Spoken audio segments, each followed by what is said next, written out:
Aleluia. Você que está nos visitando nesta noite, seja bem-vindo, seja bem-vinda no nome de Jesus. Aleluia. Obrigado, Aldo. Deus te abençoe. Amados, neste momento nós estaremos ofertando, dizimando. As crianças estão indo para a classe agora, né? Para os kids. Aleluia. Você que está nos visitando, se você trouxe alguma criança, né? Pode deixar seus filhos ou seu sobrinho ou essa criança que você trouxe, melhor dizendo. Se assim você quiser ir lá conhecer, né? E eu convido os pais, porque vira e mexe, nós conversando com algum pai, alguma mãe, fala assim: eu nunca fui no Kids ver como é que é lá. Eu nunca fui no Kids, não sei nem como que é a sala. Mas eu te convido, vá lá, né? Terminando o culto, ou quando você chegar um dia mais cedo. Nós temos aqui, né, no térreo o Baby Kids, que são as crianças de 2 a 4 anos.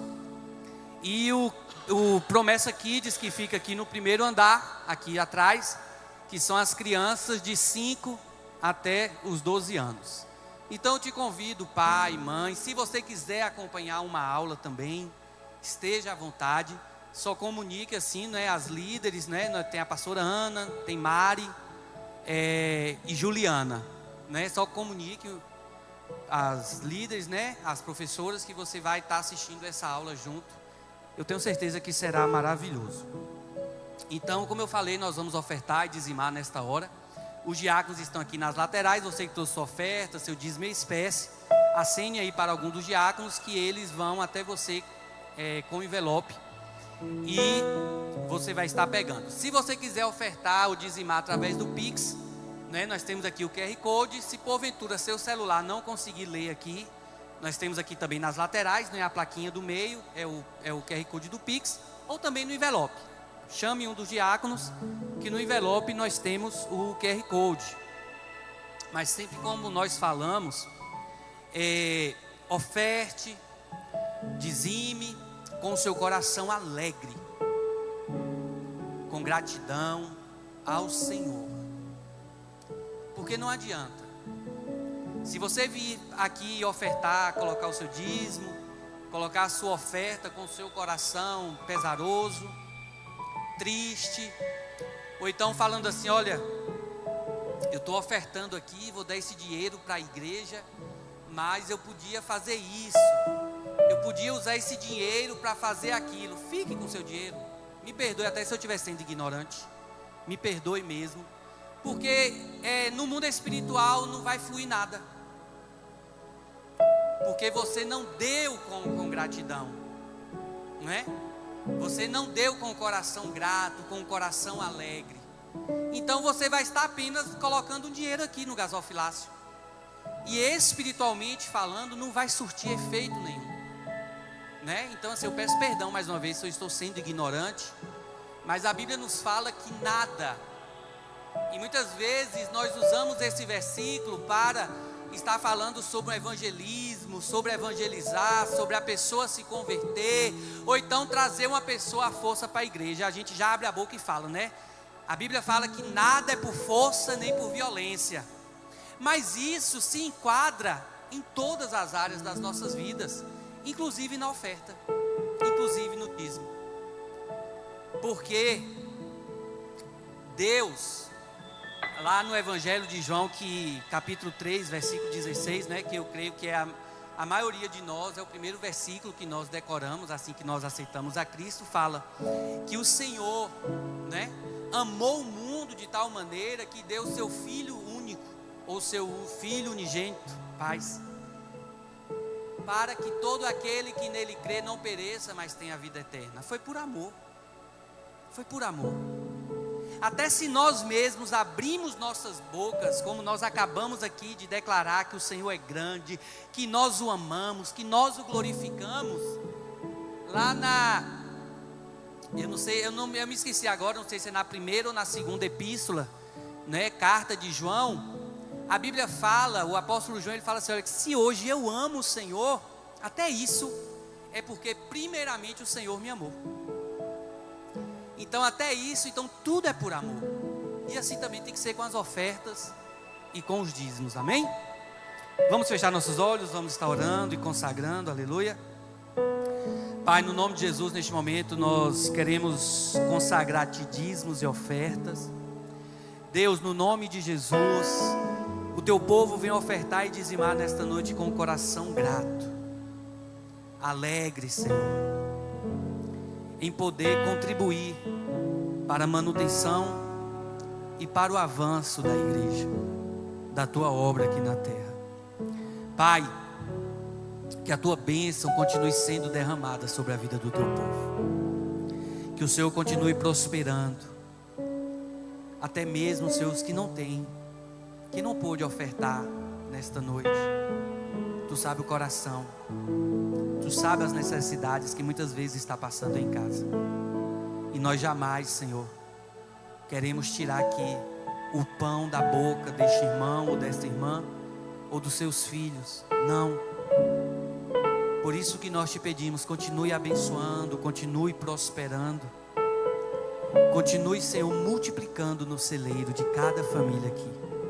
Abre porta de emprego para aqueles que estão desempregados. Abra portas, Senhor, para aqueles que estão precisando também de portas abertas, em outras áreas também, Senhor.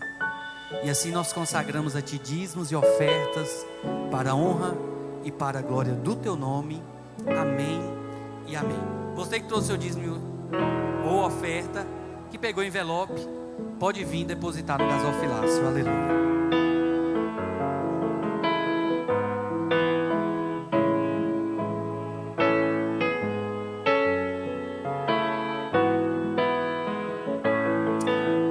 Aleluia.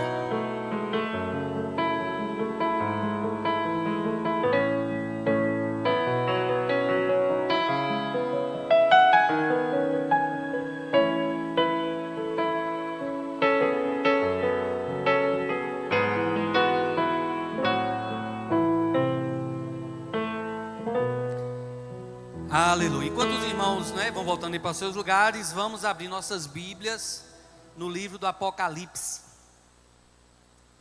Apocalipse capítulo 2. Aleluia. Creio que os irmãos não vão ter dificuldades, de abrir, porque é o último livro da Bíblia, então é muito fácil. Apocalipse, Gênesis e Salmos, a grande maioria tira de letra. Aleluia. Apocalipse capítulo 2, nós vamos ler do versículo 12 até o versículo 17. Aleluia.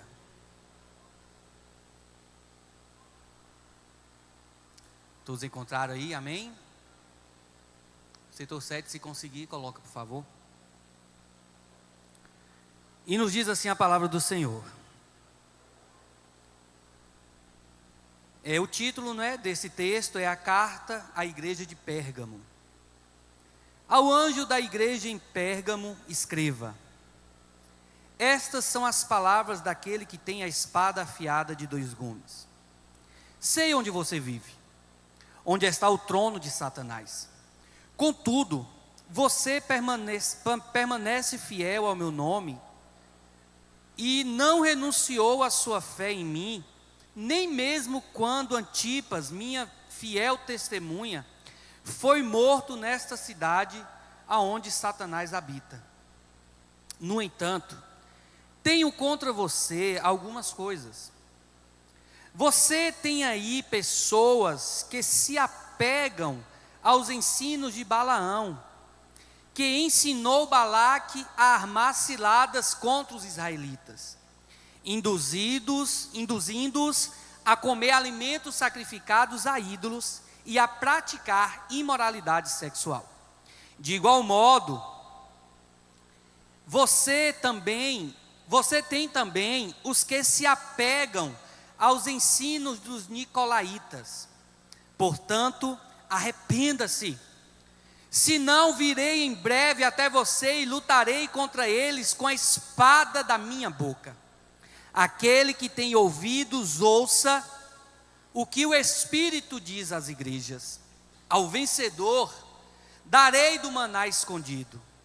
Também lhe darei uma pedra branca com um novo nome nela inscrito. conhecido apenas por aquele que o recebe. Amém? Senhor, no nome de Jesus, louvamos e glorificamos o teu santo nome. Queremos te pedir, Pai, graça, misericórdia, que tu venha falar o coração da tua igreja, que tu venha falar o coração da tua noiva, Senhor, da tua noiva amada, assim como o Senhor falou comigo fortemente através dessa palavra. Que possamos, meu Deus, nesta noite, estar sendo ministrados pelo teu Espírito, pelo Espírito Santo que se faz presente neste lugar. Te peço graça, te peço misericórdia, que o Senhor seja glorificado e exaltado, porque só o Senhor é Deus. Que o teu nome seja glorificado mais uma vez neste altar, no nome de Jesus. Amém e amém. Aleluia. Amados, no ano entre 90 e 95, do primeiro século, João Batista, ou melhor, João, o apóstolo João, João Batista não, o apóstolo João, já aí com a sua idade um tanto avançada, foi preso a mando do imperador Domiciano, imperador de Roma, um imperador terrível, que perseguiu, que aprisionou, que martirizou, que mandou fazer coisas absurdas com os cristãos. Conta a tradição que o apóstolo João, Domiciano, na esperança, na expectativa de calar a voz deste apóstolo, este que era o último apóstolo vivo, tentou cozê-lo, ou fritá-lo vivo dentro de um imenso tacho de óleo fervente. Mas a tradição nos fala que o apóstolo João, quando ele foi lançado dentro, era como se eles estivessem vendo e revivendo o que aconteceu com Sadraque, Mesaque e Abidnego quando foram lançados dentro da fornalha de fogo ardente. Ou seja, não aconteceu nada com o apóstolo João. E aí, numa tentativa desesperadora de calar a voz da igreja, de amordaçar a voz da igreja, Domiciano envia o apóstolo João para a temida ilha de Patmos, que ficava na Grécia, e era, como nós conhecemos, uma prisão muito famosa chamada Alcatraz. Era uma prisão que ficava numa ilha, e as pessoas que eram enviadas para lá eram forçadas a trabalhar até o seu último suspiro aqui na terra, em minas que tinham nessa ilha, minas de carvão, mineral. E assim o apóstolo João, ele foi enviado para aquele lugar, porque Domiciano pensava: vou lançá-lo naquela ilha, vou lançá-lo no esquecimento, como muitos foram lançados, e aí a voz que ecoa deste homem vai se calar. Só que Domiciano, assim como muitos hoje em dia, assim como o diabo, ele não conseguiu calar a voz da igreja. Ele lançou o apóstolo João lá na ilha de Patmos, pensando que ele cairia no esquecimento, que Deus não iria mais usar a vida dele. E lá naquela ilha o apóstolo João tem essa revelação e escreve esse livro chamado Apocalipse, que é o livro das revelações, o livro dos acontecimentos finais, provando que o diabo não tem o controle, provando que o diabo pode tentar nos calar, pode tentar nos aprisionar, pode tentar nos amedrontar, pode tentar nos amordaçar, mas quem está em nós é muito maior do que o que está no mundo, e o Senhor não tem limites. Aonde quer que formos enviados, o Senhor tem o poder de me usar, o Senhor tem o poder de te usar. Então talvez você possa estar se encontrando em situações que parece que você não tem voz. Você pode estar enfrentando lutas, batalhas, perseguições que parece que se levantaram para calar a tua voz, mas não se deixe calar. Se coloque na brecha, se coloque em oração, se coloque como nós cantamos hoje aqui, como Isaías: eis-me aqui, Senhor, usa-me da maneira que o Senhor quiser me usar. E assim aconteceu com o apóstolo João. E quando o Senhor, Ele traz essa revelação, logo aqui no início, no capítulo 2, o Senhor manda o apóstolo João escrever 7 cartas, endereçada a 7 igrejas, que estavam cada uma dessas igrejas em uma cidade, porque assim era a igreja primitiva. E uma dessas cartas, que foi escrita no ano de 95 aproximadamente, dos anos Domini, ou seja, no primeiro século, uma dessas cartas tinha um endereço que era Pérgamo, que era a cidade de Pérgamo, que era a igreja que estava em Pérgamo. E no versículo 12 o Senhor começa falando: ao anjo da igreja em Pérgamo escreva, ou seja, ao pastor, ao bispo, ao presbítero, aquele que está liderando aquela igreja, escreva a ele. Sabe por quê, amados? Toda vez que eu vou trazer a palavra, assim, Deus fala com a igreja assim como o Senhor falou conosco, porque é como já foi dito várias vezes em cima deste altar, a palavra, para atingir o teu coração, ela precisa atingir o meu coração primeiro. Ainda que seja uma palavra de repreensão, o Senhor, Ele ministra em nossas vidas, Ele ministra em nós. Primeiro, se o Senhor quiser trazer uma surra, quiser trazer cajado, nossos lombos são calejados primeiramente. E era isso que o Senhor estava falando, assim como Ele fala em todas as cartas, ao anjo que está em Éfeso, ao anjo que está em Esmirna, ao anjo que está em Tiatira, ao anjo que está em Laodiceia, ao anjo que está em Filadélfia, em todas as igrejas.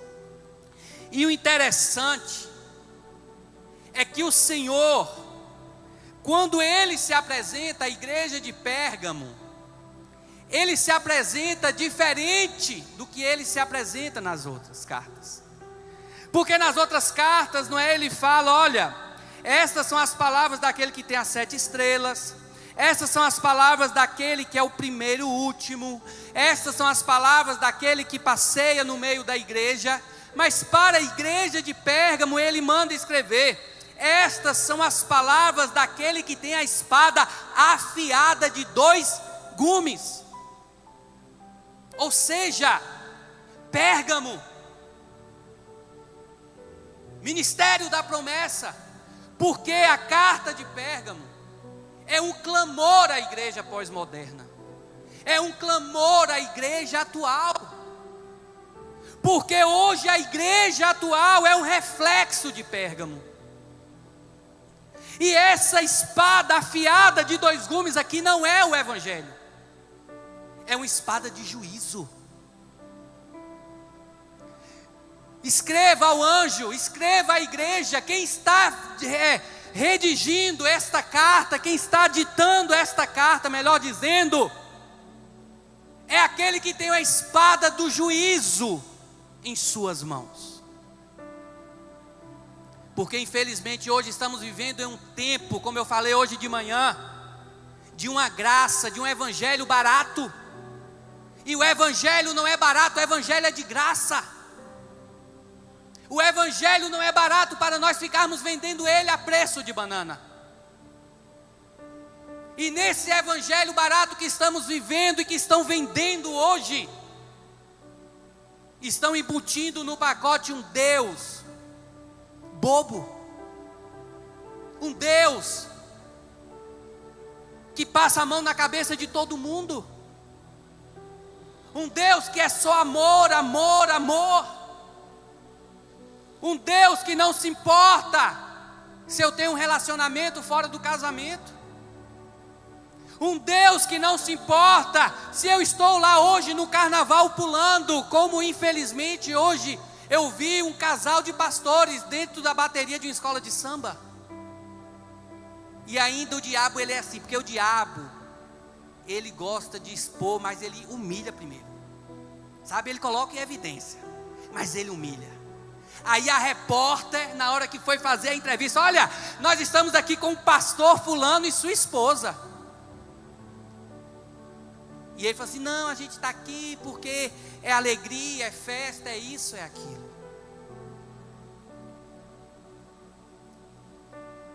É um Deus que não tem isso não, você pode beber. É só uma cervejinha, gente, é só um vinho. Jesus bebeu.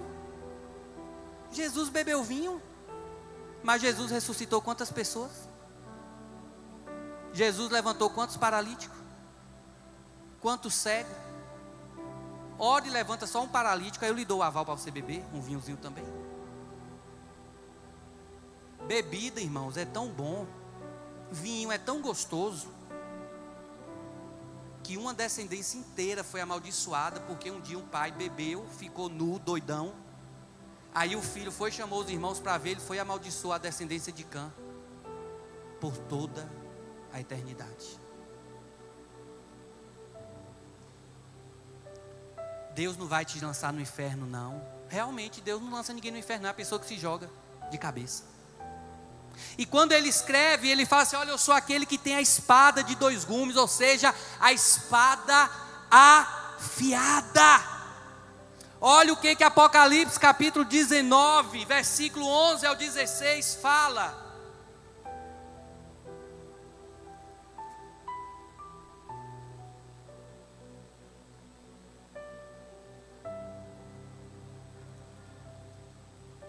Deixa eu só achar aqui o texto, eu estava lendo 18.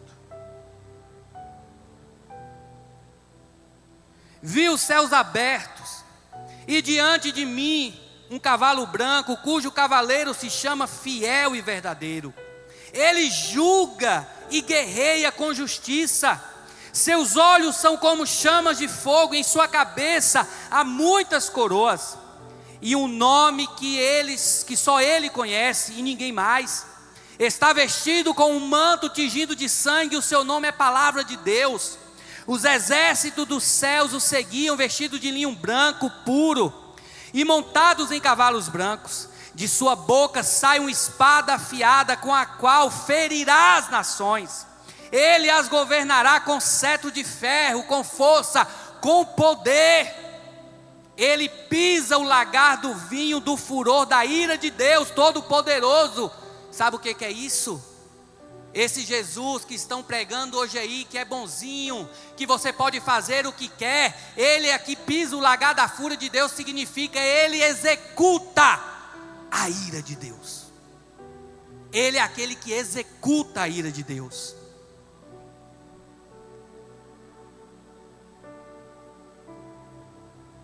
Em seu manto e em sua coxa está escrito este nome: Rei dos Reis e Senhor dos Senhores. Era este Jesus que estava se apresentando à igreja de Pérgamo. É este Jesus que se apresenta a nós nesta noite. Aquele que tem a espada afiada de dois gumes em sua mão ou em sua boca. Eu sei aonde você vive. E aonde você vive está o trono de Satanás. Amados, a igreja de Pérgamo, o próprio Cristo vai nos falar que ela estava, o reverendo Hernandes Dias Lopes, ele costuma falar que a igreja de Pérgamo se instalou no condomínio do diabo, no condomínio de Satanás. Pérgamo, amados, era a principal cidade da Ásia Menor nesta época. Por 400 anos, Pérgamo foi a capital da Ásia Menor. Pérgamo, a igreja de Pérgamo, a igreja em Pérgamo, tinha que lutar diariamente contra o misticismo religioso, contra as ideologias culturais e ainda contra uma sociedade filosófica e acadêmica. Como assim, pastor? Como eu falei, Pérgamo foi a capital da Ásia Menor por 400 anos. E no ano 300 antes de Cristo, Kali está ali me olhando, ó, professora de história, olha a responsabilidade, meu Deus. E eu acho que é graduada, pós-graduada. Mas no ano 300 antes de Cristo, um rei chamado Eumenes, ele decidiu que Pérgamo teria a maior biblioteca do mundo. E aí ele chama Aristóteles, Aristóteles de Bizanto, que era um bibliotecário lá da biblioteca de Alexandria, lá no Egito. E ele faz uma proposta: olha, venha para Pérgamo, e você vai aqui catalogar, e você vai fazer dessa biblioteca a maior biblioteca do mundo. O rei Ptolomeu, que era lá do Egito, ele se enfurece. E aí o que ele faz? Aristóteles foi, mas eu vou fazer o seguinte: somos nós que fornecemos o papiro para eles escreverem. O que nós vamos fazer? Vamos cortar o fornecimento de papiro. Mas Eumenes estava tão obstinado em fazer essa biblioteca, que ele agora, não tendo o papiro, e aí vocês vão se lembrar a raiz de uma palavra que nós conhecemos como pergaminho. Pergaminho vem de Pérgamo, porque lá que foi produzido o primeiro pergaminho. Então o rei Eumenes, ele começa agora a produzir pergaminhos de couro de carneiro, de veado, de gazela, justamente para conseguir escrever os manuscritos. E a biblioteca de Pérgamo tinha, nessa época, mais de 200.000 manuscritos. Era a segunda maior biblioteca do mundo. Para Pérgamo, as pessoas iam para estudar.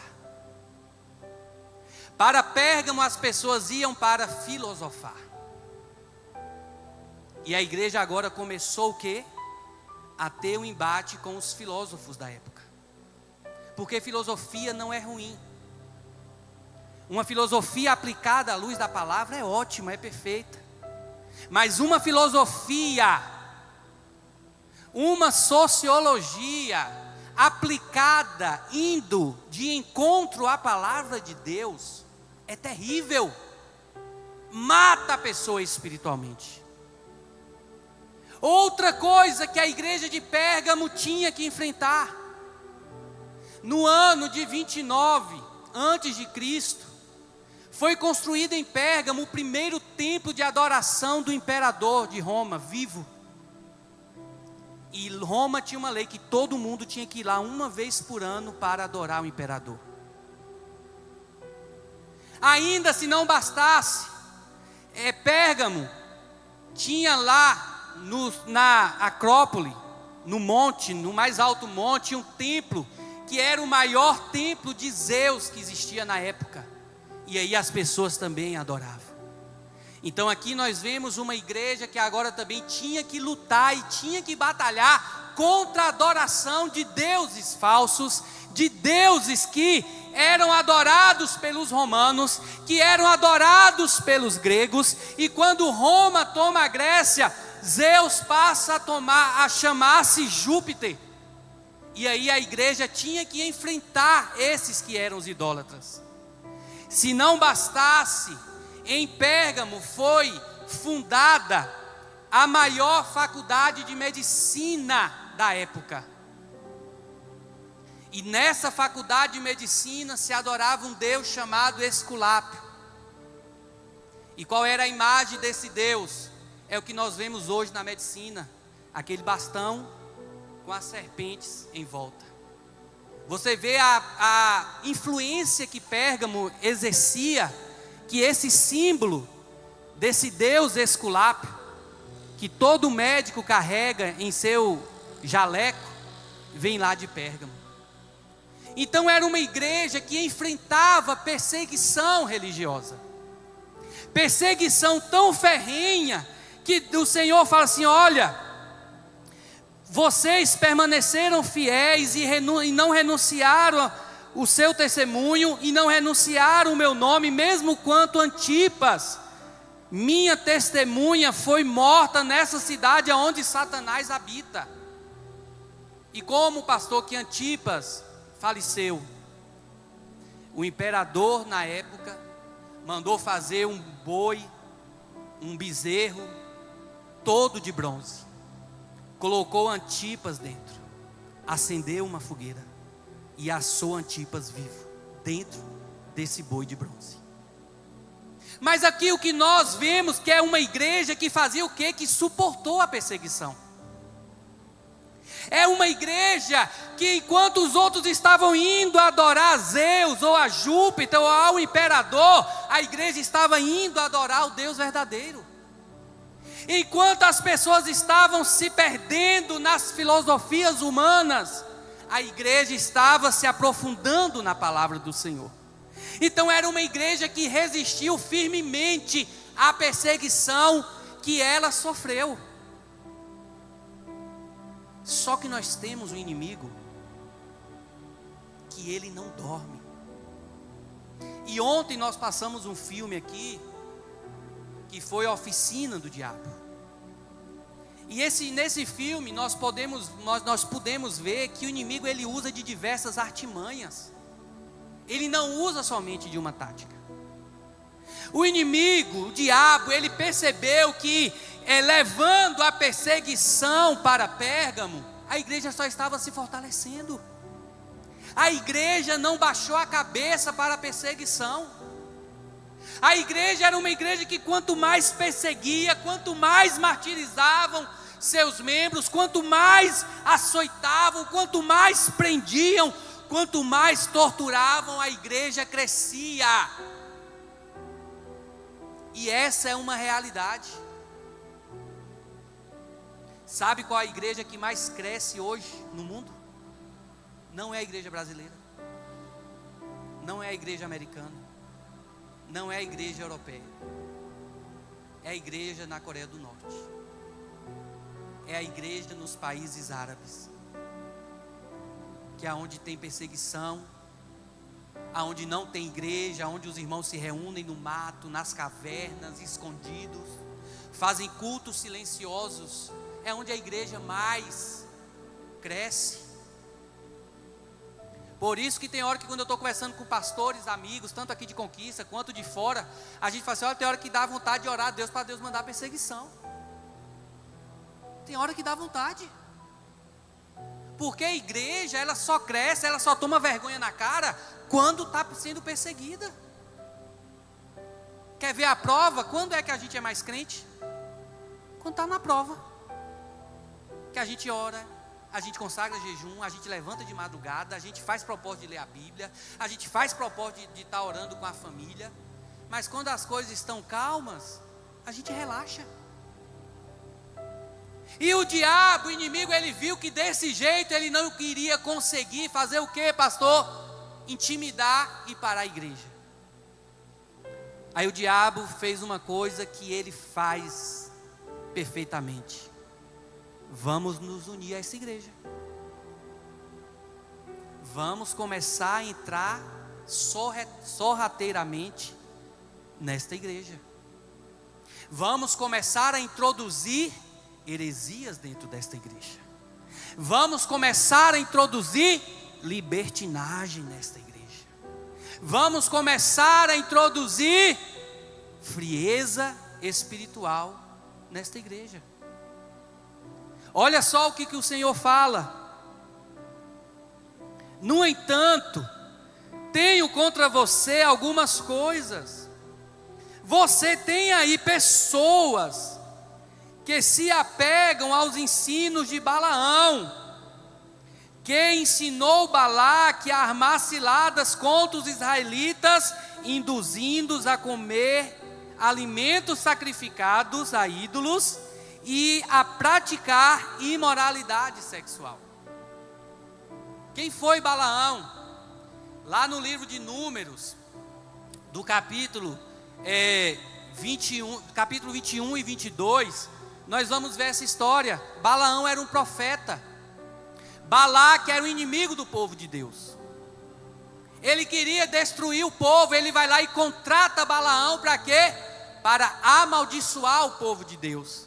Balaão tenta, Balaão vai, Balaão, mas Deus sempre o impedia.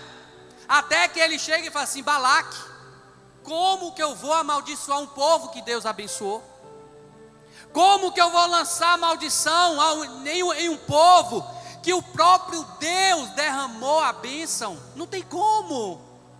Por isso, amados, que a gente não pode ter medo de macumba. Eu fico chateado quando eu vou conversar com um crente, fala assim: ai pastor, estão fazendo macumba para mim. Eu falei: vem cá, você está firme em Deus? Está orando, está jejuando, e por que você está com medo de macumba? Se a Bíblia fala que sobre a minha casa não vale encantamento. Se você não está dando brecha, pode fazer macumba que quiser, não vai pegar. E foi isso que Balaão falou para Balaque. Ele falou assim: mas eu tenho uma ideia. Comece a se infiltrar no meio desse povo. Você tem aí no meio do seu povo mulheres bonitas, mulheres formosas. Comece a infiltrar essas moças no meio do povo, porque os rapazes que estão lá vão começar a se interessar por elas, e aí vão se unir a elas. Quando eles já estiverem bem ligados a elas, comece agora a fazer com que elas venham oferecer comidas sacrificadas, comidas impuras para esse povo. E assim Balaque foi fazendo. E acabou que o povo se corrompeu e a presença de Deus saiu do povo. Olha como a Bíblia é atual. O que está acontecendo nos nossos dias? A liberalidade. Tudo é normal. Tem nada a ver não, pastor. Tem nada a ver não, pastor. Nada a ver a senha que te leva para o inferno. Porque tem inferno, sabia? Muitos estão dizendo aí que o inferno é aqui. Se o inferno fosse aqui, quem é que queria ir para o céu? Me diz aí. Se o inferno fosse aqui, Deus ia mandar Jesus para morrer para quê? Me diz aí. O diabo, amados, infelizmente na igreja brasileira, infelizmente, está fazendo a mesma coisa que fez com a igreja europeia, se infiltrou no nosso meio. Nós estamos dando legalidade, nós estamos nos conformando com esse século, com este presente século. Nós não estamos mais enxergando o pecado como pecado. Nós estamos agora enxergando a Bíblia como errada. E antes era somente Ed Renekiewicz que queria reescrever a Bíblia. Agora tem um monte de gente aí falando: não, não, a Bíblia é retrógrada, a Bíblia é preconceituosa, a Bíblia é homofóbica, a Bíblia é racista, a Bíblia é machista. A Bíblia foi escrita em uma sociedade patriarcal, onde os homens dominavam sobre as mulheres. Só que as pessoas se esquecem o que está escrito na carta aos Hebreus. Jesus Cristo é o mesmo ontem, hoje e será eternamente. E a Bíblia nos fala: se o Senhor Ele não poupou os anjos que se rebelaram contra Ele, se o Senhor não poupou aquele povo que murmurou lá no deserto, quem estiver praticando tais obras, o Senhor também não vai poupar. Eu sei que é duro ouvir isso, mas a Bíblia nos fala: aquele que roubava não roube mais, aquele que mentia não minta mais, aquele que adulterava não adultere mais, aquele que fraudava não fraude mais. Mas nós estamos vivendo hoje na era das doutrinas de Balaão. Interessante que hoje na escola bíblica dominical nós começamos justamente a discutir sobre isso. Sobre as heresias do passado que estão com uma roupagem nova.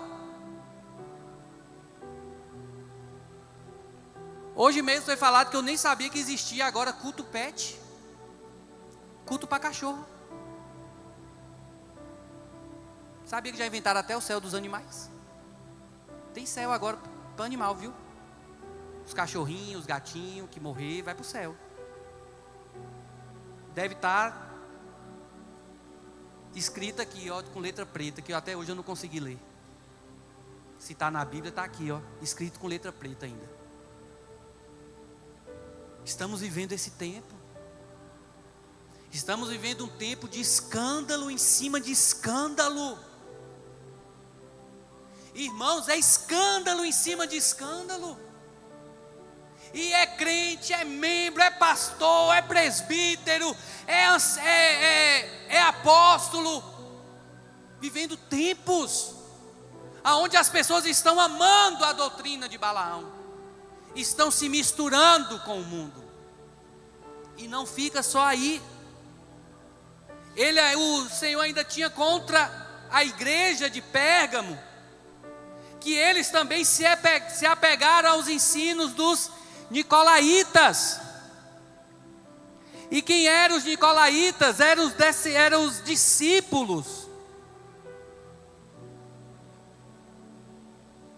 Os discípulos de Nicolau. Um dos diáconos que foram, um dos 7 diáconos que foram separados. Eu acredito que é em Atos capítulo 6 que fala sobre a separação dos diáconos. E lá estava Nicolau. Esse Nicolau, em determinado momento, ele afasta-se, ele apóstata da fé. E aí hoje nós vemos pregando a respeito da hipergraça e pensando que é algo atual. Não, a hipergraça começou lá com Nicolau. E Nicolau começou a pregar para a igreja da época o quê? Pode pecar. Jesus morreu uma vez por nós naquela cruz do Calvário. Para quê? Para perdoar todos os pecados. Isso é tão atual, né? Isso é tão atual que nós estamos vivendo. Pode pecar à vontade, pode aprontar à vontade. Ou seja, uma igreja que resistiu firme às investidas, ou melhor, à perseguição do diabo, a perseguição do inimigo, agora se prostrou diante da amizade com o inimigo. E a Bíblia nos fala que aquele que se constitui amigo do mundo, olha a seriedade desse texto, aquele que se considera, que se institui, ou melhor, que se intitula amigo do mundo, se torna inimigo de Deus.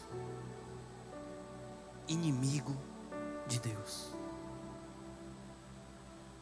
E porque hoje nós estamos vivendo o tempo de uma igreja que quer tão ser amiga do mundo.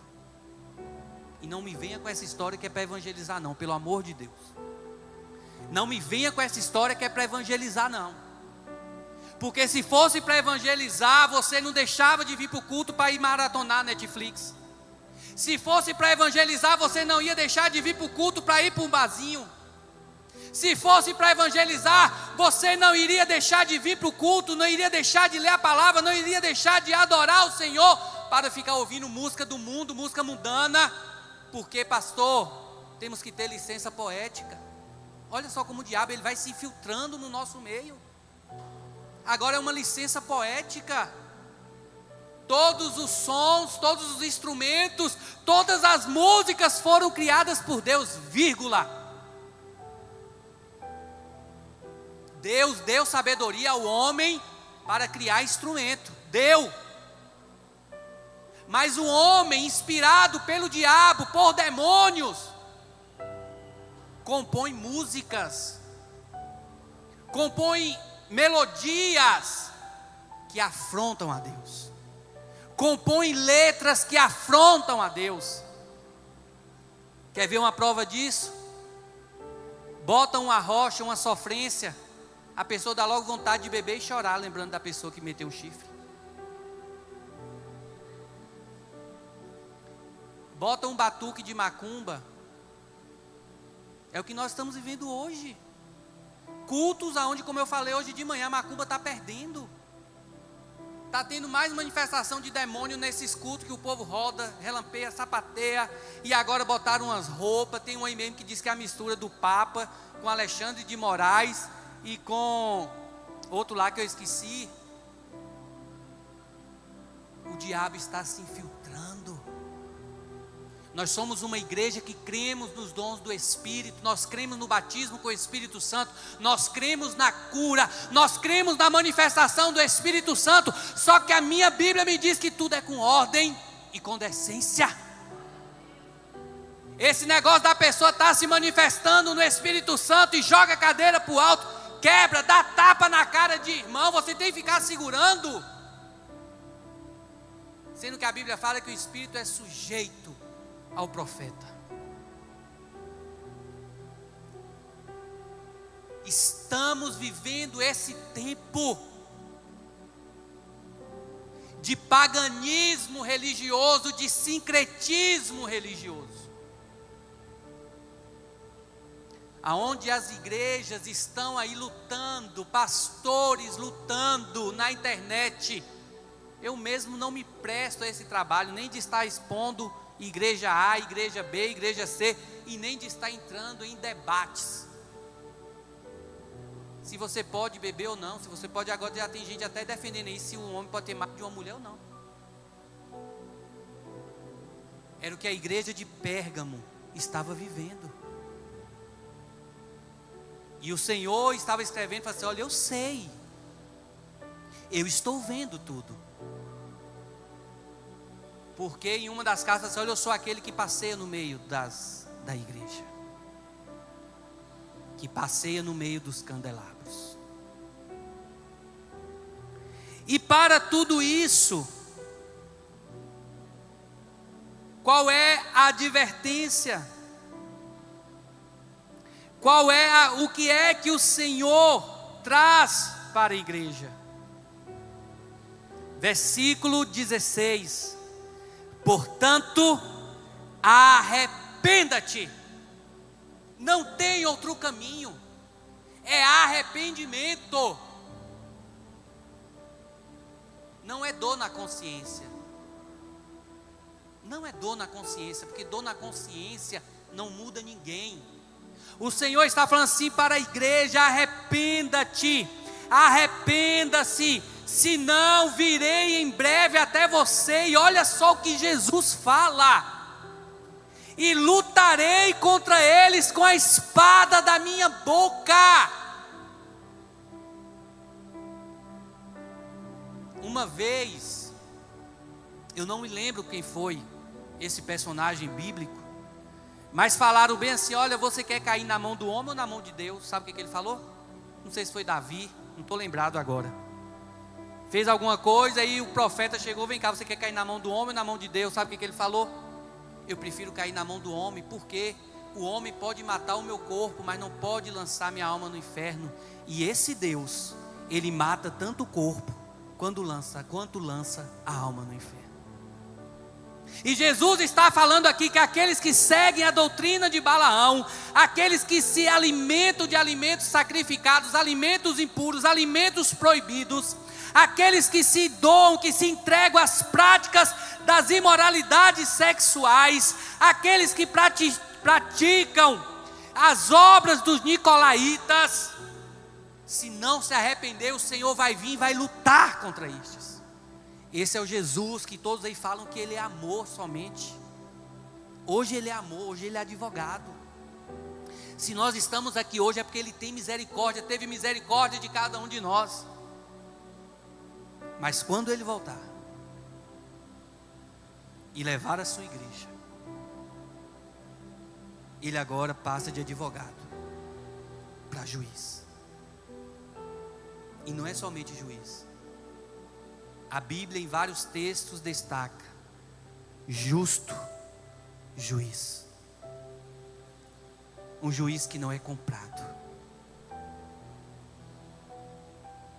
Um juiz que não pode ser ameaçado. Um juiz que de maneira nenhuma o homem poderá enganá-lo. Arrependa-se. Amados, o amor de Deus por nós é tão grande que o Senhor nos dá dia após dia chance de nos arrepender, de mudar o rumo, de mudar o percurso. Todos nós, amados, somos sujeitos à falha.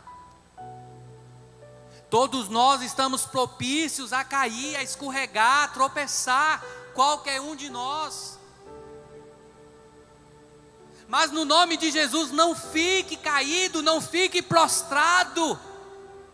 Caiu, se arrebentou, levanta, sacode a poeira, ora, pede perdão, se arrependa.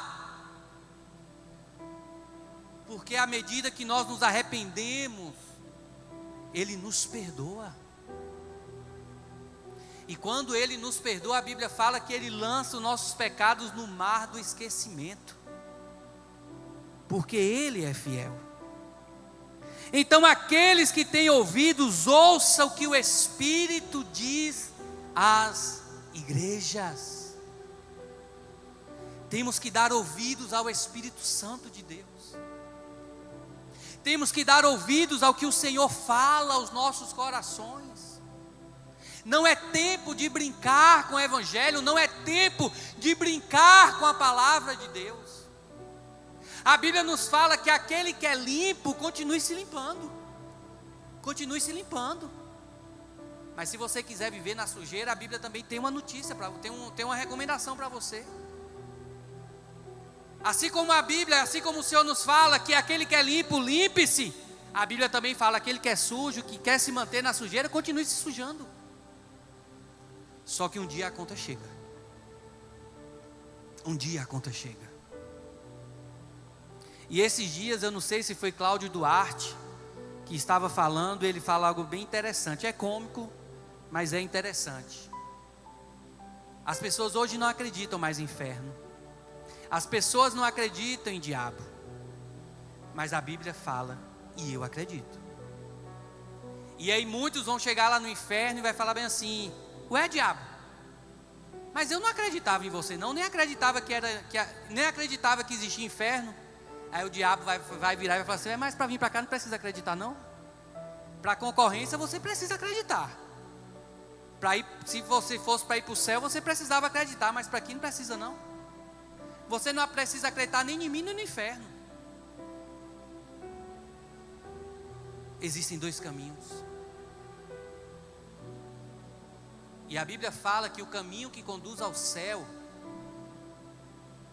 palavras de Jesus, é estreito e apertado. E não fica só por aí não. E poucos são os que passam por ele. Mas Jesus também falou que o caminho que conduz à perdição é largo, é folgado. E muitos são os que se enveredam por esse caminho. Vamos dar ouvidos. Vamos orar e pedir, Espírito Santo, que eu seja sensível à tua voz. Espírito Santo, que eu tenha sensibilidade ao teu comando. Espírito Santo, que eu sinta nojo do pecado. Eu oro desse jeito. Eu quero ter nojo. Porque pecado é bom, pecado é gostoso. Se fosse ruim, ninguém pecava. Praticar imoralidade sexual é gostoso. Se fosse ruim, ninguém praticava. Adulterar é gostoso. Mas sabe qual é a minha oração? Senhor, eu quero ter nojo de pecado. Senhor, se eu estiver diante de alguma situação, Senhor, e eu não estiver atento, essa é minha oração, eu faço essa oração diária. Eu quero que minhas carnes tremam, eu quero tremer. Eu quero como se eu estivesse assim, com uma febre bem alta, dando calafrio, bater os queixos, e já aconteceu isso comigo várias vezes. em situações que o Espírito Santo estava assim: não vá por aí, não vá por aí, não vá, não vá. E eu teimar e começar essa sensação, esse mal-estar, esse tremor. Falei assim: opa, chega, dá meia volta e voltar. Porque isso aqui, amados, essa carne, ela clama por pecado.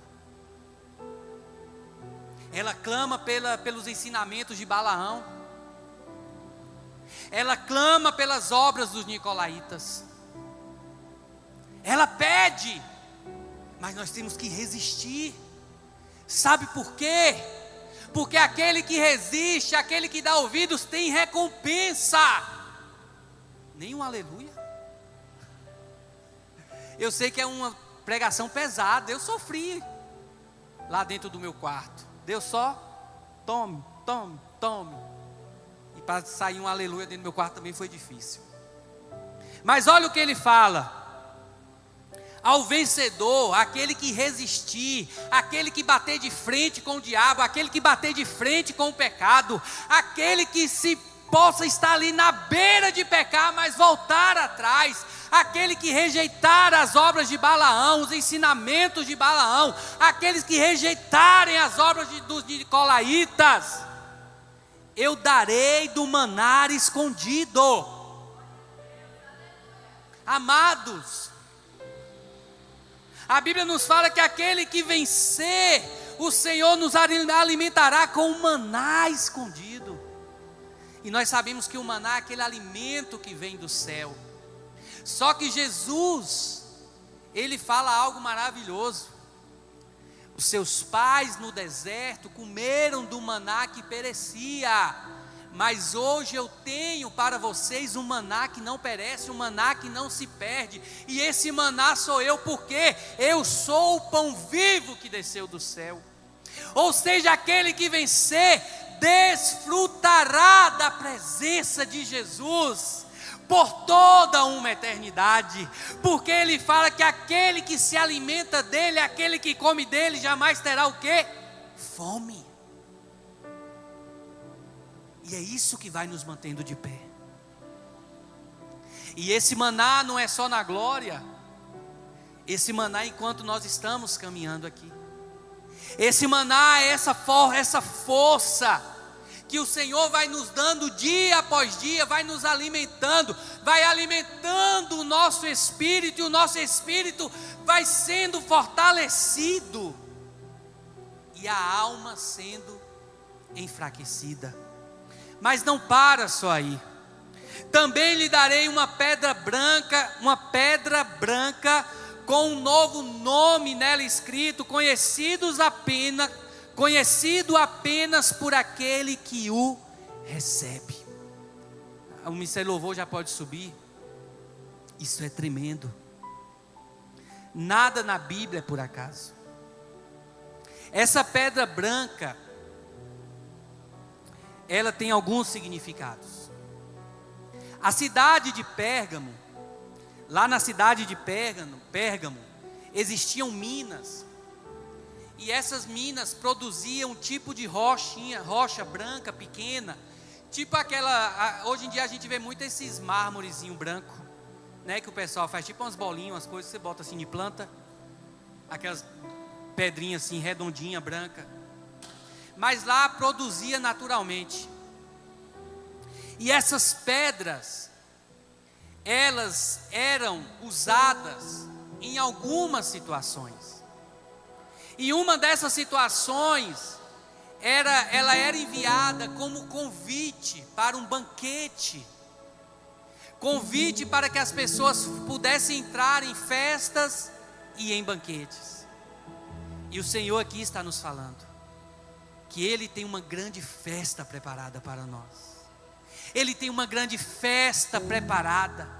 Ele tem um grande banquete preparado para a igreja. A Bíblia nos fala que nós vamos participar das bodas do Cordeiro.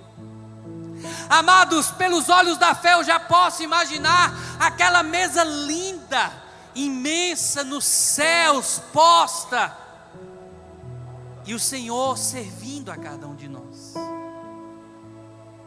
não porque nós somos grandes, não porque nós somos melhores do que ninguém, não, pelo seu amor para cada um de nós. Essa pedra branca, ele está falando assim: olha, Pérgamo, vocês costumam receber moradores, igreja de Pérgamo, vocês recebem essa pedra branca como um convite para ir às festas que só saciam a carne. Mas eu tenho um convite especial, e esse convite é para que você possa participar de uma festa que nunca terá fim, de uma festa onde você não vai sair bêbado, embriagado, onde não vai ter briga, onde não vai ter nenhuma droga, onde não vai ter nenhuma decepção. Mas eu tenho uma festa preparada para você. E o outro significado é que lá, como produzia essas pedras, as pessoas tinham o costume de talhar o seu nome naquela pedra. E quando alguém ia visitar, ou alguém estava passando ali naquela cidade e precisasse repousar na casa de alguém, e esse alguém quisesse que essa pessoa retornasse novamente para a sua casa, ou que essa pessoa trouxesse alguém para vir e repousar na sua casa, ele pegava aquela pedra com aquele nome, quebrava ao meio, dava uma parte para a pessoa e ficava com a outra parte. E no momento que aquela pessoa retornasse, 10 anos, 20 anos, 30 anos depois, aquele dono daquela casa estaria esperando com um pedaço da pedra. E aquele convidado chegaria e colocaria uma pedra, a parte da pedra juntaria uma na outra. E essa pedra casando, era ele declarando: essa casa está preparada para você, a minha casa é sua. E Jesus, ele disse: eu vou preparar-vos lugar. Se não fosse assim, eu não diria, mas eu vou voltar. Eu vou voltar para buscar vocês. E nós estaremos com essa parte dessa pedra branca. E nós vamos juntar com essa pedra de Jesus. E lá nós teremos um novo nome. Um novo nome. E uma eternidade para desfrutar. E nós vamos ouvir: vinde, vinde bendito do meu Pai, e possuir o reino que é dado a vocês por herança. Aqueles que têm ouvidos, ouçam o que o Espírito diz às igrejas. Não é tempo de nos conformarmos com este mundo. Não é tempo, igreja, de nós darmos ouvidos às fábulas. O diabo tem levado muitos pelo caminho da perdição, mas nesta noite, que no nome de Jesus, se houver alguma coisa que você sabe que você tem que se arrepender, que você tem que mudar de vida, que você tem que mudar de situação, arrependa-se. Arrependa-se, essa é a palavra do Senhor para nós nesta noite. Ele virá como juiz, ele virá com juízo, mas ele não quer que nós sejamos julgados, ele não quer que nós sejamos condenados,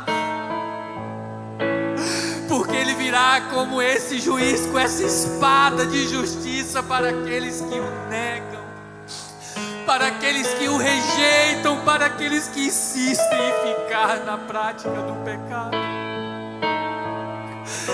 Arrependa-se, arrependa-se, igreja, se coloque em pé.